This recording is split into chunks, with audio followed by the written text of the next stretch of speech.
So, we go again, number 56, the Darkness Light Godcast. Welcome back if you're joining me again. Nice to see you all again. And this one is called Giving Thanks. Gratitude. It's going to be called Giving Thanks. I'm talking about gratitude, talking about appreciation. And, what the significance of it is something I use a lot. I use it a lot in my posts. I use it a lot when I'm messaging people. The significance of it, the different ways of, I suppose, looking at it, the different ways of, the benefits as to how it can help you in so many different ways is fascinating. Talking about how it came into my life, the first time I really experienced gratitude, and how that journey, and when you're really aware of what it does and how it goes together, and certainly for me recently, the way that I've been using it, and I suppose milking it and bringing it into my awareness and my conscious practices every day has been very, very interesting in these times where the world is upside down and back to front. It's something that everybody should be aware of, and the significance of it and what it does for you is so beneficial in so many ways, and how it feeds into this work as well, the intentional living and the vortex and the program and all that kind of stuff, the intentional life. So here we go, number 56, Giving Thanks. Gratitude for me, the first time I was really made aware of the power of it, it's been different stages right through this journey. And it was right at the very beginning, when after I'd been through my kind of near almost losing my life experience and all the mental health stuff and the madness I was living back in 1996 into 1987. And in 1987, when the kind of intentional life journey started for me, when the lights get switched back on again, and I was given the opportunity to get my life back. And for that year, I think I was in relief more than anything else. Real life, which is why I use that word, the relief of where I'd been, and been really not well and suicidal and been broken in every way, and then to get a second chance and get my feelings back and getting my emotions back and getting my life back. It was getting me back. It kind of felt like a very different version of me, but whatever it was better than where I'd been for the previous, whatever it was, 8 or 9 months. And so the first year was kind of very much just, being happy to be alive, the joy to be alive again, and getting my spark back. And I started a wee business, and I was very much involved in personal development. I was getting excited by life in ways I'd never been before, because I'd almost lost it. And first personal development course I ever really went to was a man called Richard Bandler, who invented NLP, with a man called John Grinder. It was Bandler, a man called Paul McKenna, and Michael Breen was the other one. I've still got the manual, it's probably down there. Back in 1997 was when I went to that course, down in London. I think it was 9 days. It was like an advanced NLP every day for, might have been a week, I'm feeling 9 days, but it might be less than that. But Bandler was incredible, really an incredible human being. Learned a lot, changed a lot, healed a lot, expanded. Had different. When you talk about shifts in consciousness and awareness, whatever Bandler was doing, the way he feeds in, the unconscious lessons and the programming and all the kind of stuff that he's doing to you. It was a life-changing experience, and during that week I kept hearing about Anthony Robbins, Tony Robbins, and who I think he trained with in NLP. That was, when you look back to Robbins' stuff right at the very beginning, it was a lot of NLP stuff he was doing, changing state, like dealing with phobias, helping people find relief from things that have been holding them back over a lifetime. And during that week, the summer of 1997, all I heard about was Tony Robbins and the Unleash the Power Within weekend. That was, I think I'd missed it that year. It'd actually been previously. I think when I went to London, it had been on maybe the week before. There was people on the course, a lot of clinical therapists and people using NLP at that time. It's probably a lot more mainstream now, but at the time it was more clinicians. It felt like I was there to try and heal myself and just been on this journey of kind of self-discovery and just following the trail of the man that I was with at the time, who was very much into it, and he was very much more advanced than me in terms of the time. He'd been to see Robbins the year before, but that week I kept hearing about Tony Robbins and you need to go and see him and all this kind of stuff. So it wasn't until the following year that I saw Robbins down in London, which was life-changing. It was an incredible experience. 10,000 people, the old Wembley Stadium. We did the fire walk the whole weekend. Unleash the Power Within weekend. So it's really about taking back your power, taking back control. Again, I was still very much on a healing journey. That was a year further down the line, so I'd been on this path for about probably 18 months by that point. And I'd been reading and learning and listening and studying the books and listening to the recordings when I was driving about, and I changed everything by this point. I'd given up the news and the doctors, and all the medication was obviously long gone right at the very start, and I came out of that hole. The medication had finished before that, so I was basically on my own, and this path of personal development was the thing that really that's what that got me up out of bed in the morning and kept me up late at night very often. This was before the kind of spiritual stuff started coming in. But when I saw Robbins in the 1998, it would have been early summer 1998 at the old Wembley Stadium, and the Firewalk was a big event on the Friday night, but the event itself was so much more than that. I trained with Robbins many times. I did almost his entire university, the programme that he does. I did Wealth Mastery, I did Date with Destiny. My wife got me that for my 40th birthday. So I came back 13 years now, was the last time I trained with him. Before that I hadn't really saw him for probably 10, 15 years maybe. The first probably 10 years of this journey, then I saw Robbins probably 4 or 5 times, and the business that I had at the time, I would take some of my staff down every year to that event, that Unleash the Power Within weekend. It was a great weekend, and because of what I'd experienced the first time I was there, and the significant thing that I got, one of the most powerful things that really changed my life, in terms of how I felt, and this feeling of, I'd never experienced it before, it was a feeling of gratitude. I can't remember what night it was probably the Saturday night, where, and the event itself in Robbins, and very different now I think he is. He's obviously changed and he's a lot older now, but at the time he was on stage, I mean he would say he'd be on stage for 12 to 14, 16, 18 hours a day for the Friday to the Monday. It was Tony Robbins, and he had a wee guy who did the living health stuff on the Monday. But Robbins was just never drank water, didn't go to the toilet, never ate really. You were on stage talking for, endless hours, and never missed a beat, and you never wanted it to end because of the way that he generates the energy and all that kind of stuff. But it was probably the Saturday night where, in this eyes closed process, when you're deep into it, you've done the Firewalk the night before, and now you're getting really into it and starting to go through the processes he was taking you through. And one of the things he was doing, I remember standing up at the time, again surrounded with 10,000 people, the energy within the room incredible, and he was talking about empowering emotions and the significance of where your obviously state management is how you feel and how you stand and how the position of your diaphragm, all that kind of basic stuff. But during this process, eyes closed, taking you through some, obviously NLP was using, I recognised that because I trained in it the year previous, but the process he took you through at one point, and it was a whole load of different emotions he would basically kind of tune you into, but he got to the point and asked the question, what's who are you grateful for? And then led on to, what's the most gratitude you've ever felt in your life? And it broke me in two. It really did. I can even feel myself getting emotional just now talking about it. It was an incredible experience. Because for me at that time, 18 months, that was probably around about the first time I was starting to I was far enough away for the hole I've been in, and I was very clear I was never going to go back. At the beginning, you're kind of worried that you're going to kind of go back, or you might not relapse, but the depression might come back, or you might end up back in one of the hospitals again, it's a kind of really uncertain time, especially if you were through what I went through. And by that time, Tony Robbins, and being on that course, and it's like fear into power and all this kind of stuff, and the Firewalk, and it was great, but when it made me consider and ponder and bring up who you're grateful for, I don't think I've cried as hard in my life, because I realised that I'd never really thanked my mum, or my dad, or my girl, or my wee brother, and one or two from my wife's family as well. In fact, her whole family were the people that basically loved me through that whole experience. But the realisation of how grateful I was and how powerful, like being thankful, and the fact that I'd never really told them. I'd never sat them down and really thanked them for what they'd done for me, which was literally saved my life, all of them, in their own incredible ways.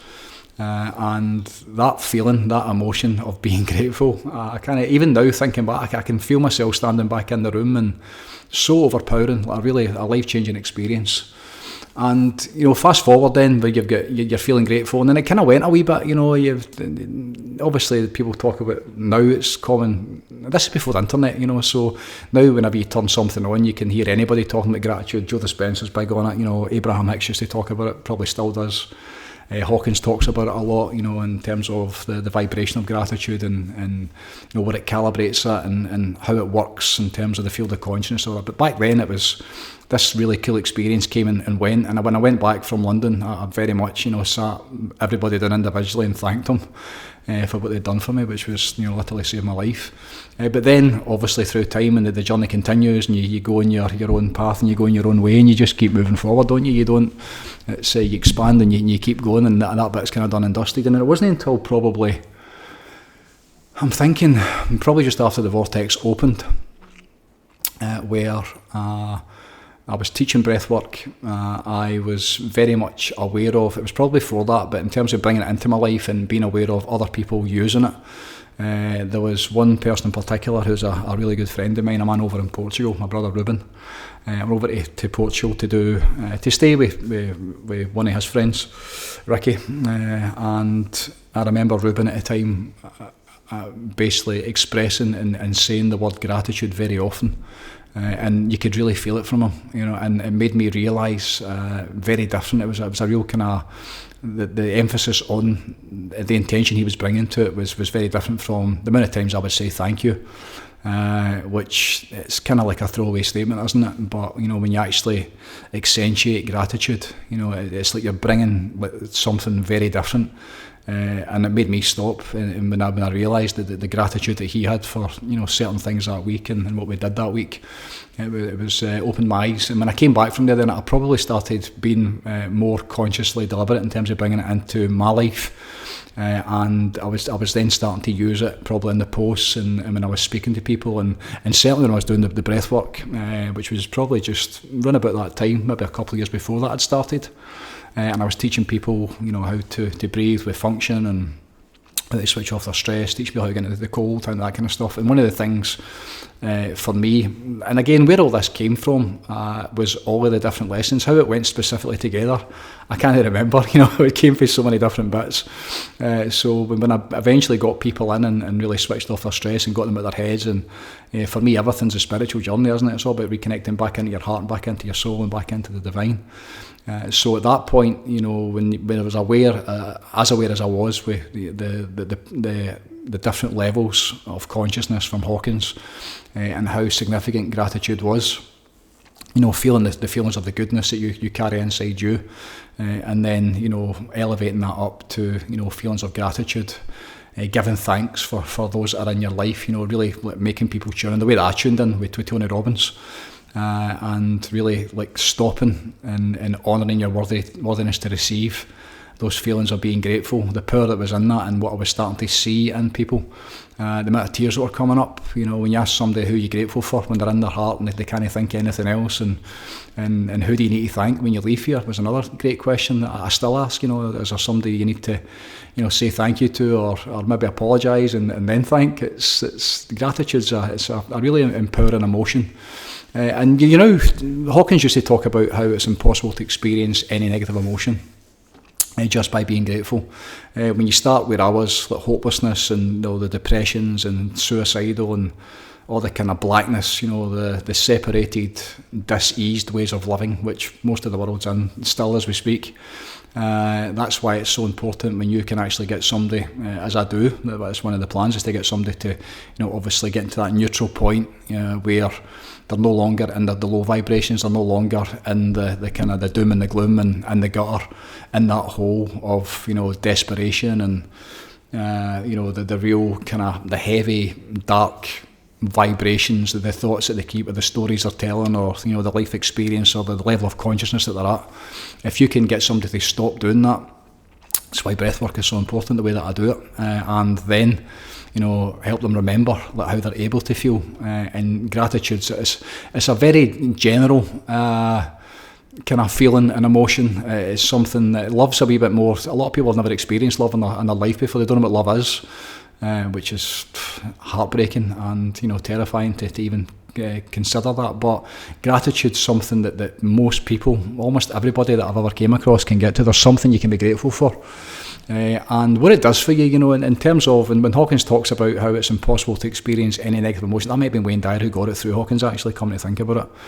But when you feel grateful, when you're giving thanks, when you're thankful for anything, it doesn't matter what it is. With all this stuff, it doesn't matter how you generate the feelings. But what it'll do for you, it empowers every single cell in your body, for one, so your body goes from weakness.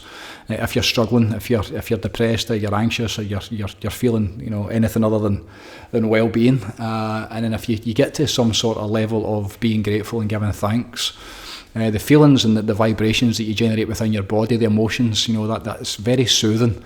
It's a neutral point where you're no longer in the depths. You're no longer in the hole, and you find yourself sitting outside the hole, and you find relief, and the whole world changes. You find yourself in a different place.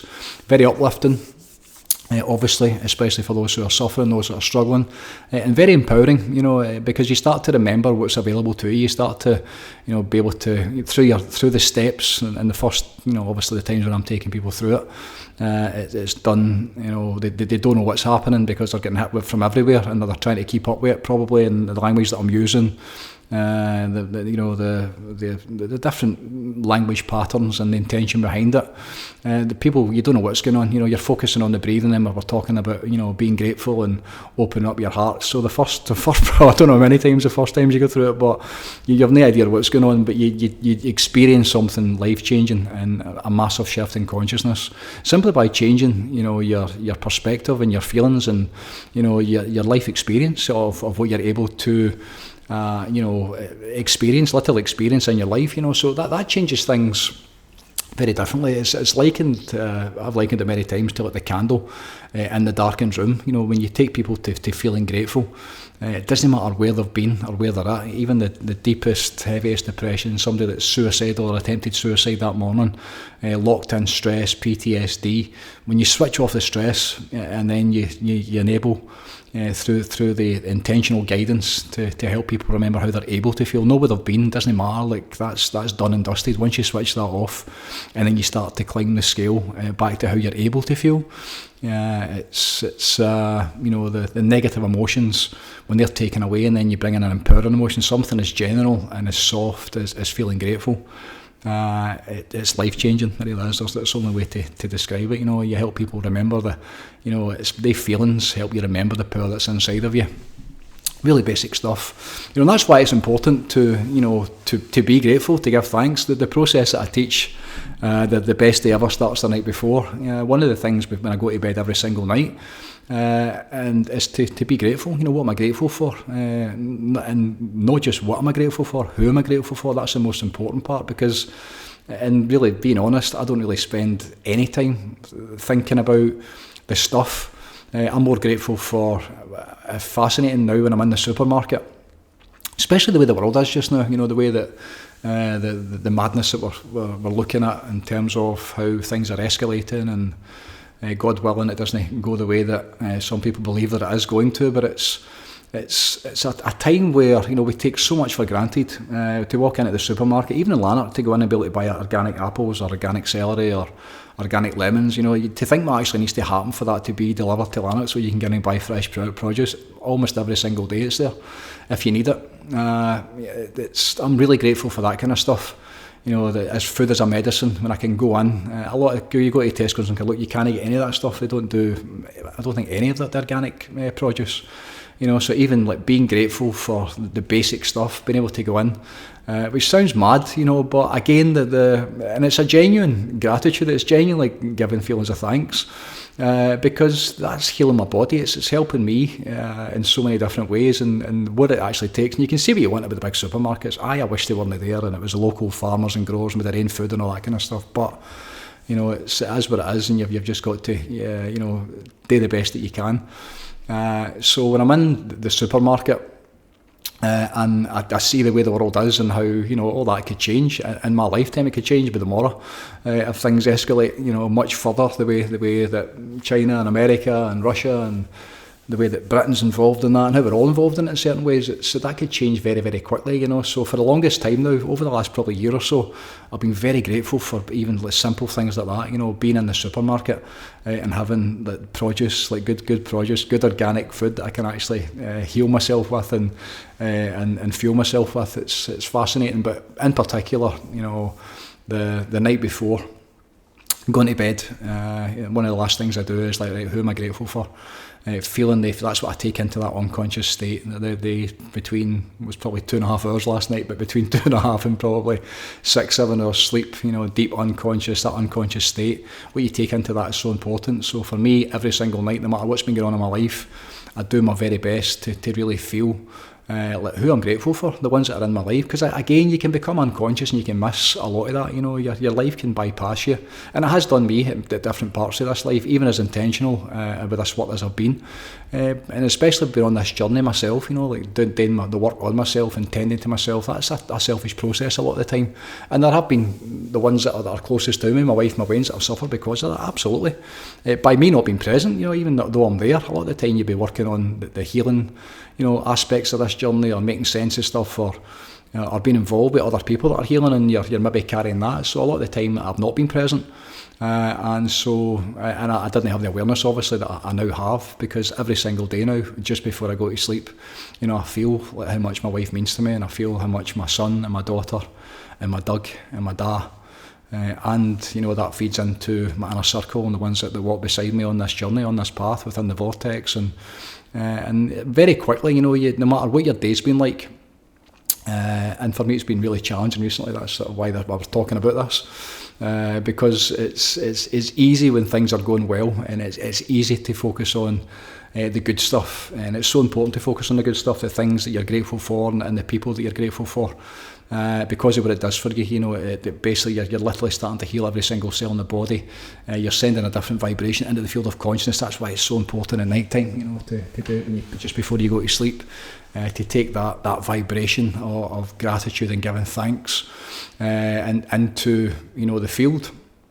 Grateful for the divine is a huge one for me. Giving thanks for being on this path, for being on this journey, for being able to, you know, like, I think of where I would be if I didn't have meditation.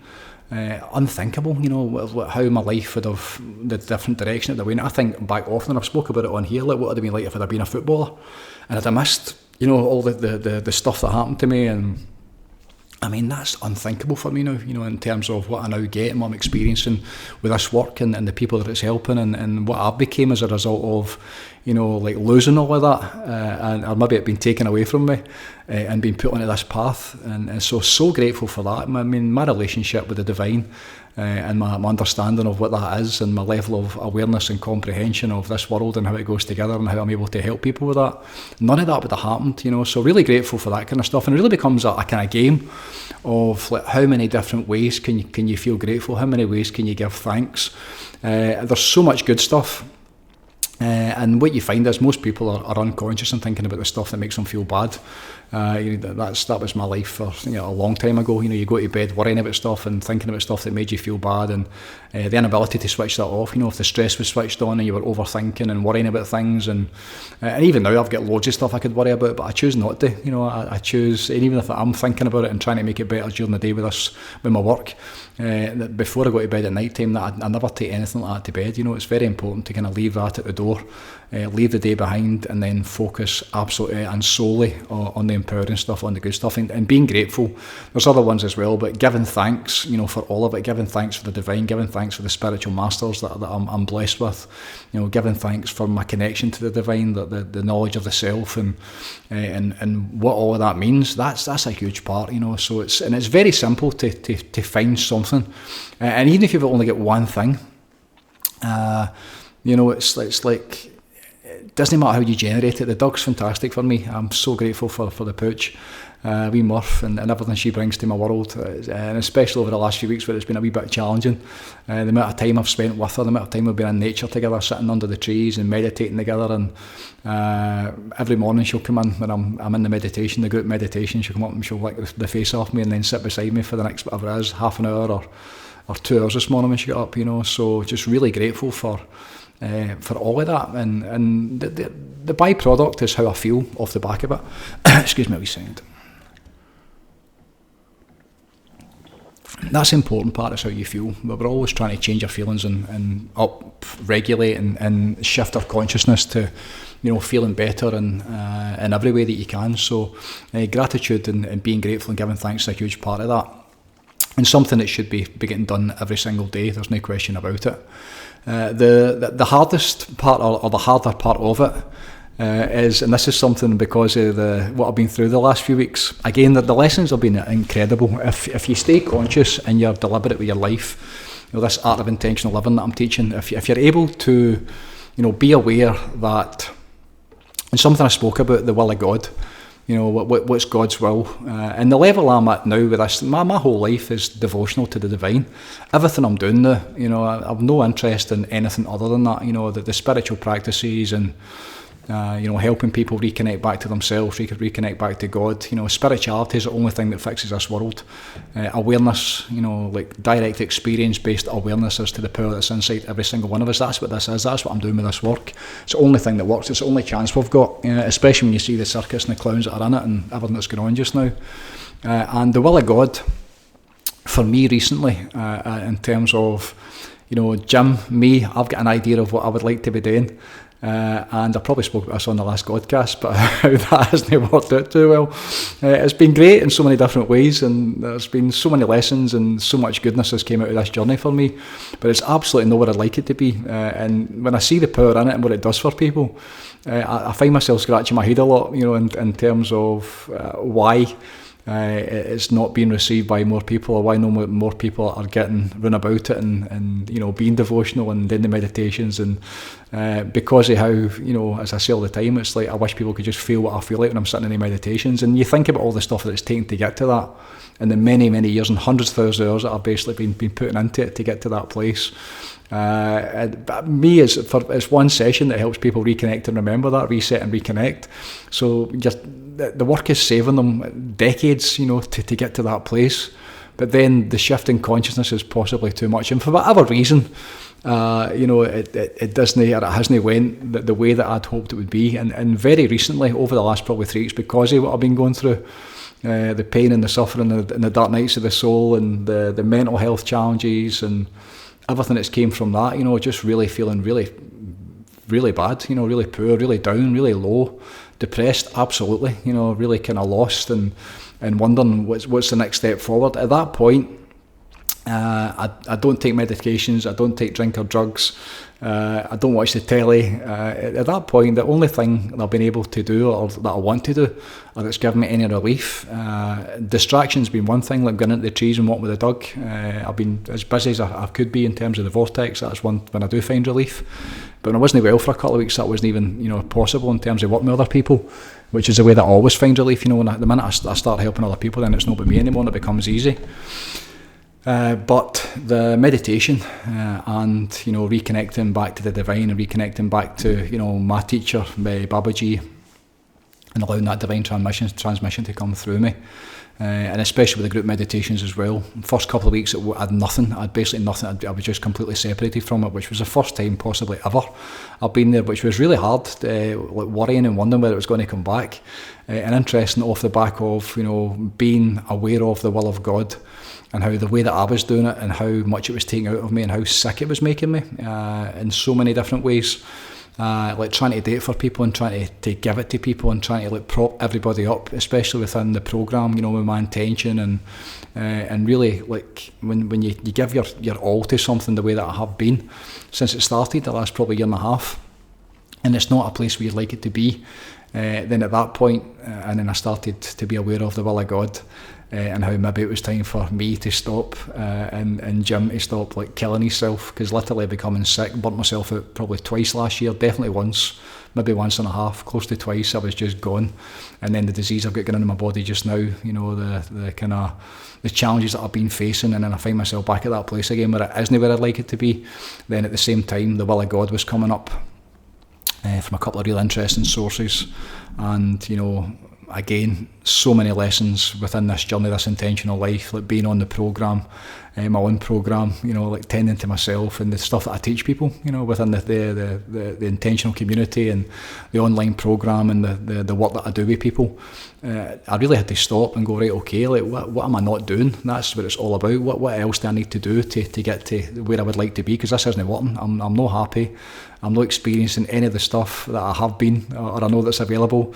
So at that point, the pain and the suffering and the contrast, being in that for as long as I have been, there was a period of probably 2.5 weeks where it was just darkness. It was really, really heavy going. I didn't want to go on, not being suicidal, but I'd had enough of it. I was really like considering like giving the whole thing up and going and getting a job. Going back into the building trade and like, because this is horrible. This isn't what I signed up for. And then the realisation of, right, okay, so the will of God, you can't get up because this is all you do and this is all you've done for the last 28 years. What else is there when you're almost there? You're so close to getting to, the next bit or the next wave that basically comes and you get caught up in, something that inspires you, or when that's away and that's gone and you're in the gutter and you're really struggling. How do you find, at the time for me, it's like, right, so how am I thankful for this? How do I possibly, give thanks and appreciation for being in this place? And that was really, really challenging. Giving thanks for the contrast, the pain, the suffering, and the way that I got it and the way that I made my way through it. Was surrendering to the divine, so being in meditation and not trying to get anything, just basically stopping and handing it over. Again, that will of God, like, do with me whatever you want, which is something, that's a deal I made a long time ago. Going back probably 20 years plus, when I really got into the energy medicine work, intention, healing with intention, energy work. At the time, I remember some really significant life-changing experiences where I was, at one point I believed that I had the opportunity to give my life up on a healing bed. A lady was doing some energy work on me, hands-on energy work, and I was given the opportunity to basically hand my life over. And it was one of the hardest things I've ever faced in my life. It was really, really like deep water, and she was incredible at the time, like getting me through it. But I remember like handing it over, being in the valley of darkness, being in that real, like, it was talk about a dark night of the soul. That's where I was during that session. And really handing it over to God, and just like signing yourself over and whatever needs to be done, whatever this work that's going to come through me, which I was starting to do at that time, then being okay with that, and again, the will of God, handing it over to the divine and surrendering to God. So everything that's came through, and being very aware of the journey of the soul at this stage, and the lessons that are needing learned in this lifetime, and the pain and the suffering and I suppose the realisations of myself, the way I've been doing this all year, with nothing other than just clean living and meditation. It's been fantastic. It's been really boring in some points, if I'm honest. But it's that just constantly dust myself down, especially when it's really, really difficult. It's really hard. Before I went and had a coffee and went for a 5 hours walk, and since January time I'm only had a black tea. I've been basically keeping away from everything, any stimulant, and just really like full God, as I call it. Really being devotional to this work and really seeing if I can get there, or allow it to find me. And the evidence of the last few weeks, that enlightened experience that I had again. Right at the beginning of my illness, right before the illness hit me, where I got it all, experienced it all, and then going back probably, 4 or 5, maybe a week ago, I had another experience, which when I was starting to come at the other side of this, where I explained it to John Maguire. We were having a chat the other night, and he'd heard about it. I'd never heard about it before.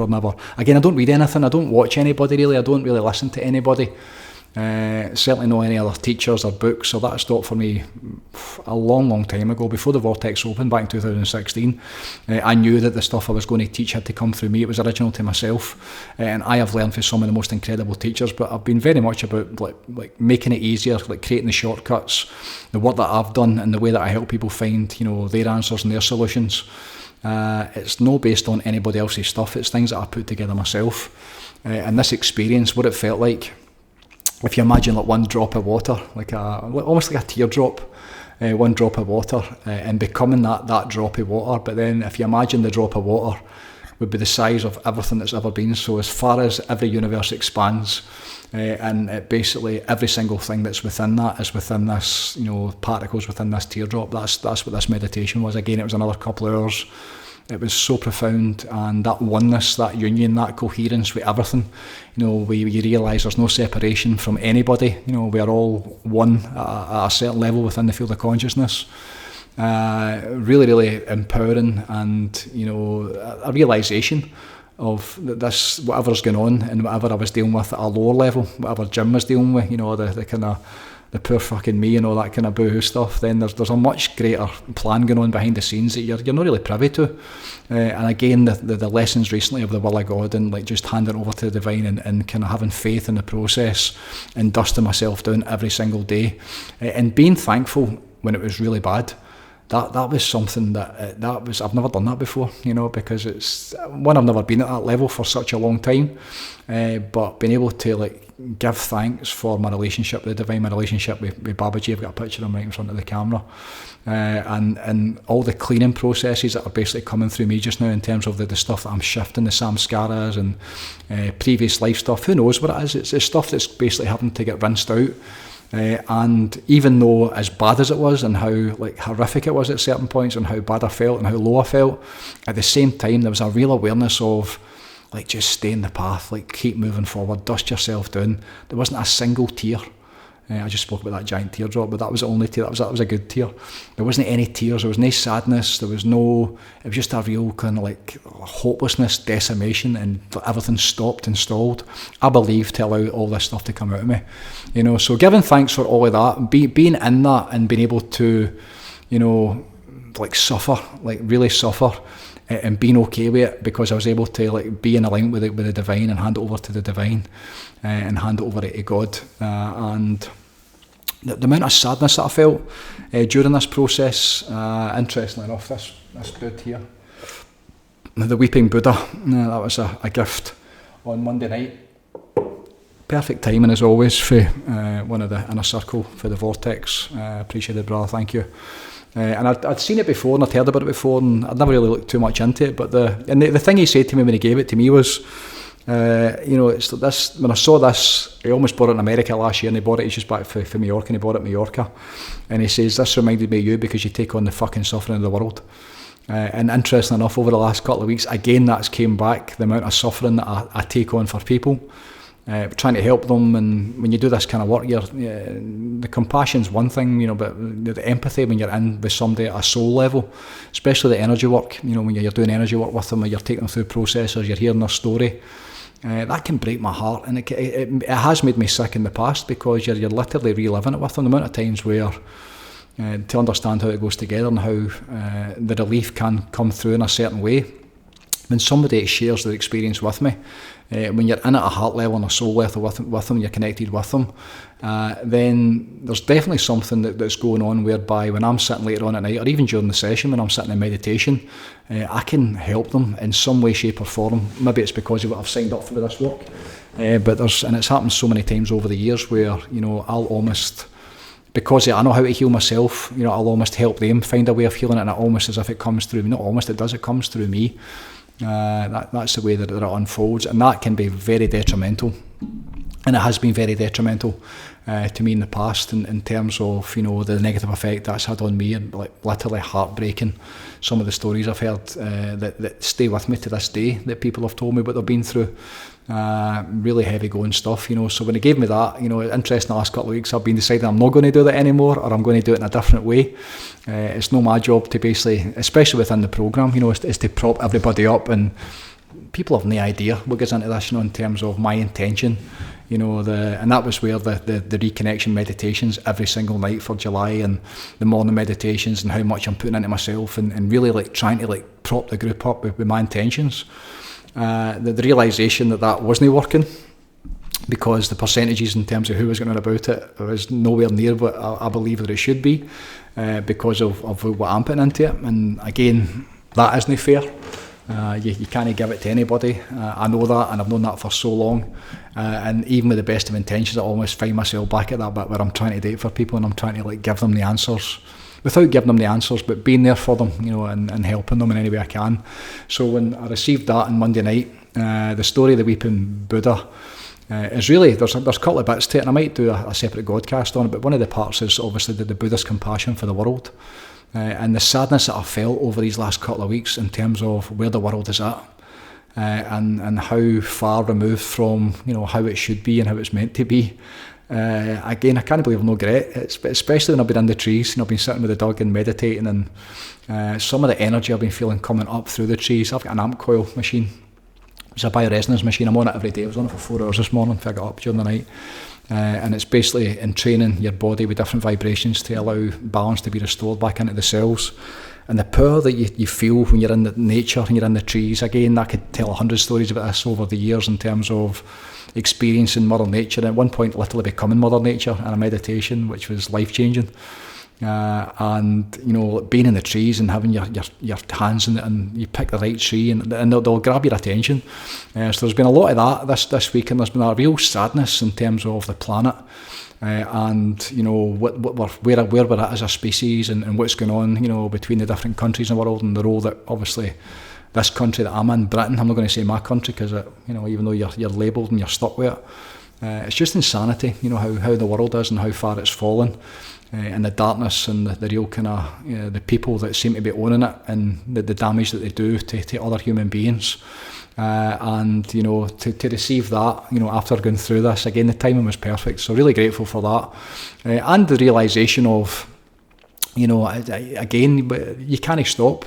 Even though over the last few weeks it's been a case of like, what am I doing? What is this all about? But again, at some point you've got to dust yourself down, and it will pass. There's never been 2 nights, as Jim Rohn used to say. It always passes. The sun will come up, and then at some point, which has been happening over the last probably 4 or 5 days, then you start to get the inspiration starts to come back, and you start to get back on side again. But having giving thanks for being in the pain, being in the suffering, like seeing the world for how bad it is, but at the same time, giving gratitude for and appreciation for the divine and the power that's in the divine. Really giving thanks for it all. God's will.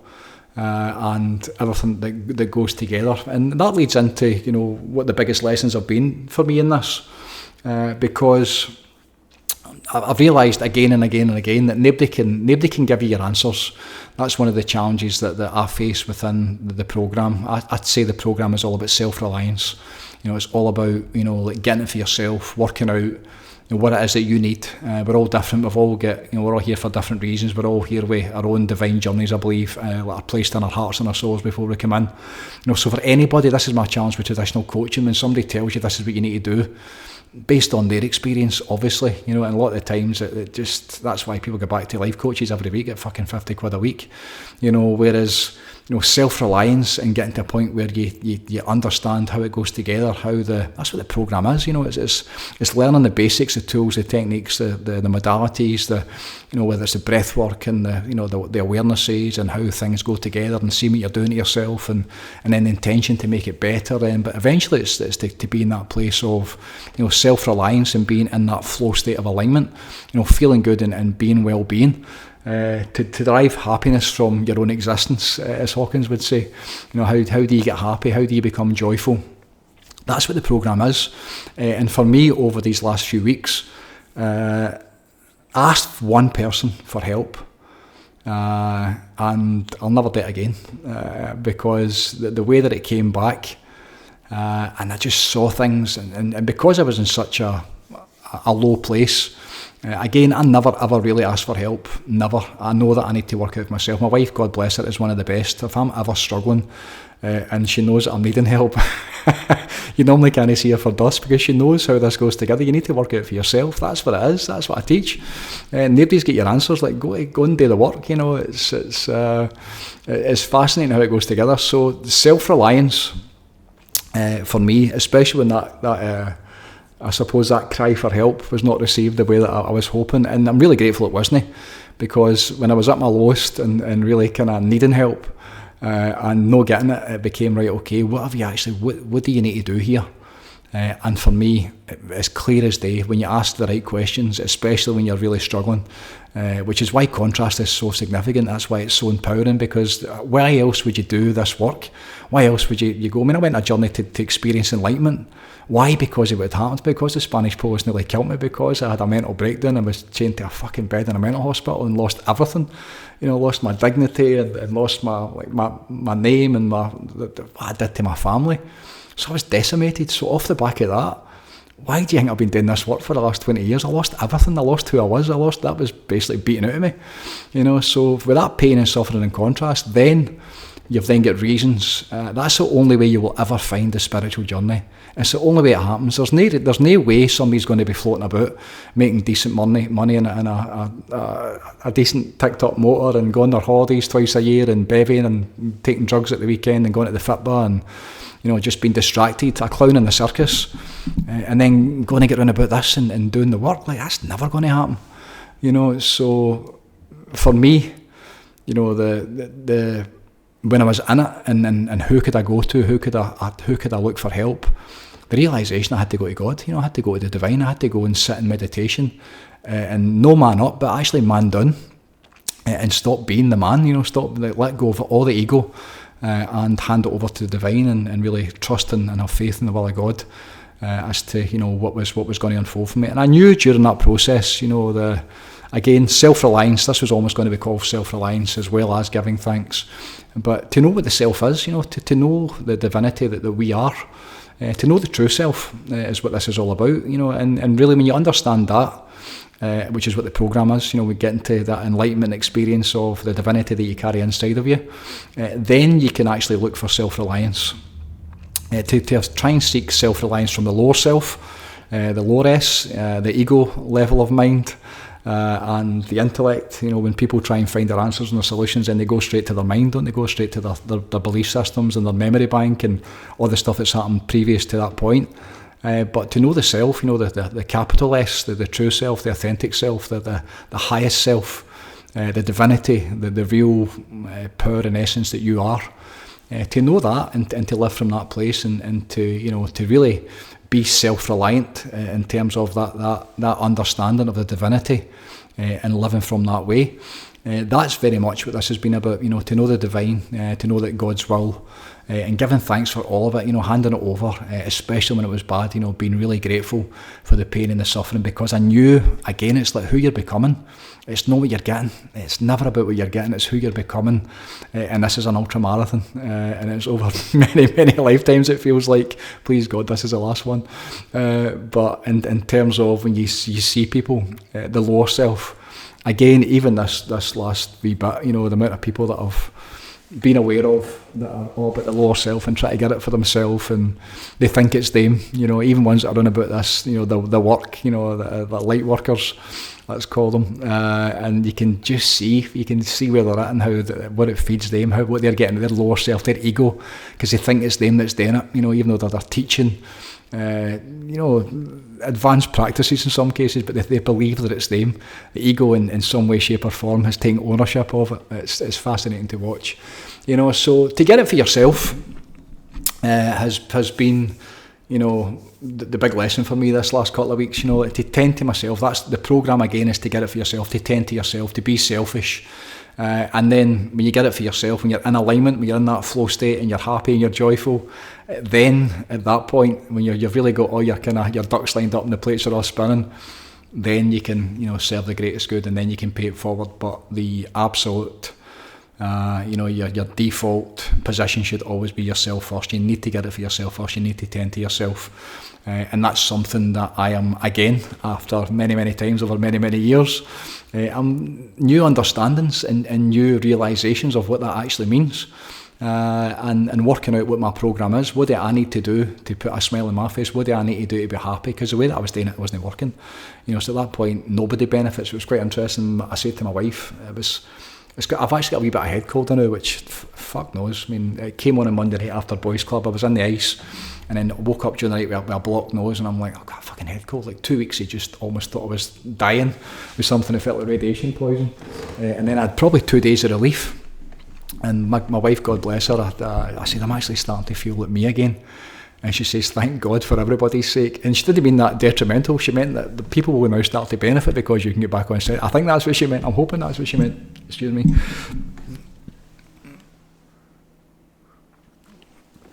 So the lessons of, what do you need to do? Nobody's going to do it for you. Boys Club on Monday night was incredible. God bless the brothers, man, the boys within that club, just listening to the level of conversation and what they're getting out of it and what we're getting out of it and what I'm learning as a coach, and try to pass this stuff on, and just seeing all the different levels of where people are at and how long they've been doing it, and it all boils back to the same stuff, self-reliance, like working it out for yourself, especially when you come in. People go on about this work right at the beginning, and there's all the videos and all the information and all the inspiration, and life changes and healing starts to take place, and you see the light and all that kind of stuff, in terms of the way forward, and fantastic, that's a great bit to be. But watching people have been on about it, some of them 4, 5, 6 years now, and myself, I've been doing it for the last 28 years I've been on this journey. And it always goes back to the same stuff. It's the programme, it's the art of intentional living. It's what do you need to do to put a smile on your face? What's the practices that you're doing? And it's fascinating watching some of them that really know what they should be doing, but not quite yet doing it yet. They know the way that and they've experienced it in the past. They've been flying at different points in the past. Not all of them, but just it's interesting taking snapshots of different people and where they're at, and the realisation of I'm not quite where I'd like to be, what else do I need to do, but not doing it. And again, the pain and the suffering is normally the only way that allows that to happen. That's fascinating. And for me, exact same. Nothing changes. When I'm coaching, I'm just teaching from my experience. I'm just talking about the stuff that I'm doing or not doing that's working for me, and then at some point you always go back to the same bit, right? Okay, so this isn't working. What do I need to do? What do I need to change? And change is so fucking difficult. Of course it is. Who wants to change? I wish I could go out and have a coffee every morning. I wish there's loads of things. I wish Coca-Cola was good for you. Somebody asked me last week, when's the last time I had a fizzy drink? And it was 2016 was the last time I had a fizzy drink. And I used to have probably 1 or 2 a year. But I remember it's like the things that the changes that you need to make when you understand how detrimental they are, and then making those changes. It's not easy. This work and this way of living and this way of being, it's not easy. But when you get it for you, when you actually apply, again, it's that freedom and discipline. When you apply the tools and the techniques and the practices and the principles, and you really get it, and you start to get the positive momentum going again. I'm starting to feel it coming, even though that bloody head cold the other night, and it kind of knocked me back a wee bit, and it was a wee bit of kind of almost feeling sorry for myself again because I thought I was on the bounce, which I am.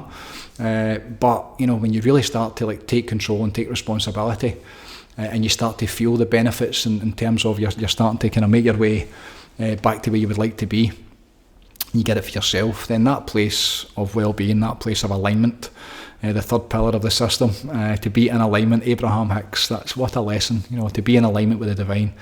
As above, so below is the only way that it needs to be, to be in that flow state and have inspiration coming through you.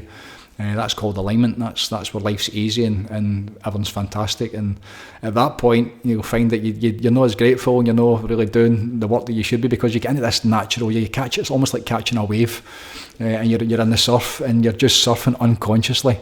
One of the lads, in fact, who bought me the other night was talking about how amazing his life is, how great it is in every way. And it's just fucking great, man. That's how it's meant to be.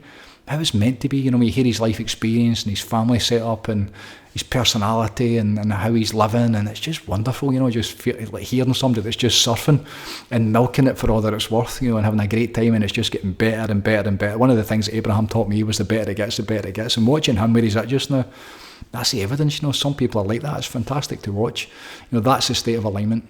So it's a fantastic journey. I'm really grateful for the journey. I'm grateful for so many things within it. The spiritual side of things, the personal development side of things as well. It's obviously important, the day-to-day stuff. But the spiritual journey and spirituality and reconnecting to the divine and everything that's coming through, with this intentional work, the daily practices, is something that, I'm absolutely loving again and really grateful. And I think when you lose it a wee bit, it's the same way being really down and feeling depressed. whole new levels of like remembering and having compassion and empathy for other human beings that are suffering.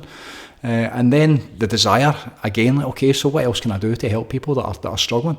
What can I change up? How can I get this to more people? That's always what it needs to be. How can I take this out to more people?